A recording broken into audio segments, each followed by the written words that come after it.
Assalamualaikum warahmatullahi wabarakatuh. Sebelumnya perkenalkan, nama saya Tresna Sumirah dengan NIM 2108302101. Tujuan dari video ini adalah untuk memenuhi salah satu tugas ujian akhir semester 1 dengan mata kuliah Pendidikan Kewarganegaraan dan dosen pengampu Bapak Faridlo Fuad MVD. Nah, baik, langsung saja teman-teman ke materi yang pertama. Yang pertama ada hakikat PKN dalam mengembangkan kemampuan utuh, sarjana, atau profesional. Nah, hakikat pendidikan kewarganegaraan adalah upaya sadar dan terencana untuk mencerdaskan kehidupan bangsa bagi warga negara dengan menumbuhkan jati diri dan moral bangsa sebagai landasan pelaksanaan hak dan kewajiban dalam bela negara, demi kelangsungan kehidupan dan kejayaan bangsa dan negara. Di materi yang kedua, ada identitas nasional sebagai determinan pembangunan bangsa dan karakter. Nah, adapun arti dari identitas nasional yaitu merupakan suatu penanda atau jati diri suatu bangsa yang dapat membedakan ciri khasnya dengan bangsa lain, karena ciri khas suatu bangsa terletak pada konsep bangsa itu sendiri. Nah, di materi yang ketiga ada esensi dan urgensi konstitusi dalam kehidupan berbangsa dan bernegara. Konstitusi merupakan dasar dari tatanan hukum sebuah negara yang di dalamnya terdapat perlindungan terhadap hak asasi manusia dan mengatur tentang distribusi kekuasaan dalam penyelenggaraan negara. Nah, kemudian di materi yang keempat ada histori sosiologis dan politik tentang konstitusi dalam kehidupan berbangsa dan bernegara.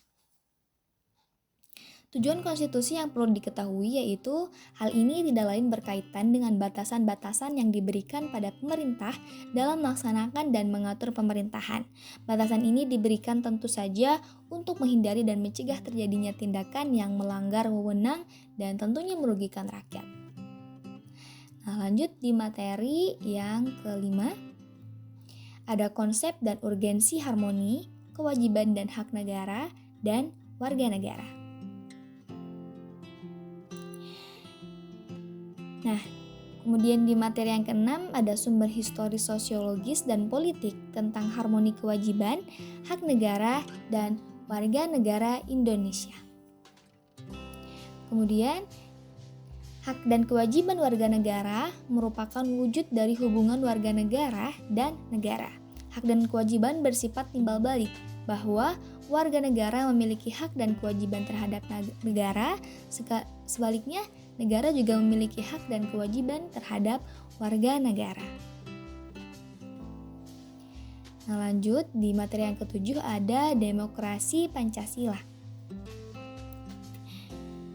Indonesia menganut demokrasi Pancasila karena kekuasaan tertinggi berada di tangan rakyat. Dalam demokrasi ini berdasarkan dengan nilai-nilai yang terkandung dalam Pancasila. Selain itu, Pancasila juga mempunyai prinsip pokok dan ciri-ciri yang demokrasi. Nah, kemudian di materi yang ke-8 ada implementasi demokrasi dari beberapa negara di dunia. Pelaksanaan demokrasi di negara-negara berbeda karena setiap negara memiliki sistem yang berbeda-beda. Sistem yang dimaksud adalah sistem dari segi hukum yang dianut, dari dasar negara, dan sebagainya. Kemudian di materi yang ke-9 ada konsep dan urgensi penegakan hukum yang berkeadilan.